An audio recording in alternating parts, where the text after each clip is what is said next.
Salut les beamers, c'est David. Aujourd'hui, je vais vous montrer une petite astuce pour changer le système d'un réseau. Ce qui va fonctionner surtout en MEP, hein, parce que c'est là qu'on a des systèmes. Alors vous savez, un système, il est par tranche, hein, ça descend par niveau.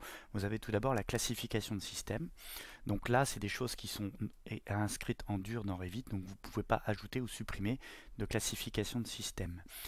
Et après, dans ces classifications, vous allez avoir plusieurs types de systèmes. Donc, par exemple ici, j'ai modélisé une bouche de soufflage que j'ai connectée à un réseau de soufflage d'air neuf. Ok.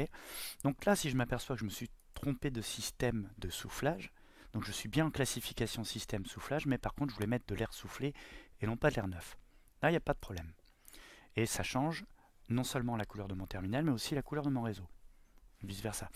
Euh, Par contre, si je m'aperçois ici que en fait c'était pas de l'air soufflé mais de l'air repris que je voulais, bon déjà ma bouche, il y a un problème, on est d'accord. On va dire par exemple c'est une bouche qui est à l'extérieur et qui rejette de l'air. Qu'importe. Donc là je vais mettre de l'air extrait.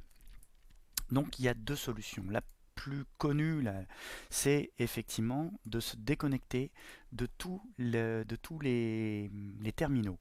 Donc ici une bouche d'aération c'est un terminal.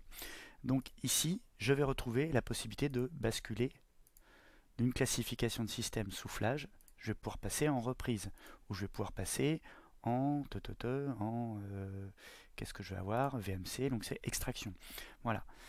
Donc effectivement ici, je peux appliquer et j'ai changé mon système. Et après, là, si je viens connecter, j'ai deux systèmes qui sont différents. Voilà. Donc, je ne peux pas vraiment changer le système de ma bouche de ventilation. Donc, ce qu'il faut, moi, j'ai une autre solution qui est un peu plus radicale, on va dire, qui va permettre de tricher. C'est-à-dire que là, j'ai une bouche de soufflage, mais je veux quand même l'utiliser comme une bouche de VMC. Donc, ce que je vais faire, c'est que je vais retirer mon système de mon réseau. Donc ici, je sélectionne non pas mon réseau, mais avec la touche tabulation, je vais aller jusqu'à avoir des pointillés qui me symbolisent mon système. Et uniquement mon système. Si je rappuie encore une fois sur tabulation, j'ai le système et les éléments. Donc je reviens en arrière, c'est cyclique, hein, vous l'avez compris.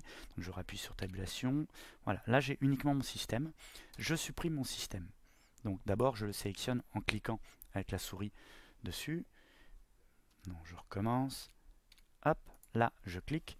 Et vous voyez, j'ai pas sélectionné ma gaine et mes gaines et ma bouche. J'ai uniquement sélectionné mon système que je peux modifier ici. Voilà. Je peux dire bah, en fait ça va être de l'air neuf, du enfumage, toujours bloqué, euh, toujours bloqué sur la même classification de système. Moi ce que je vais faire, donc hop, je recommence, j'ai sélectionné ça, j'appuie sur supprimer. Qu'est-ce qui se passe? J'ai supprimé mon système. Le réseau existe toujours physiquement, vous avez une gaine, mais qui n'est plus attribuée à aucun système. Et à partir de là, vous allez pouvoir réattribuer le système que vous voulez.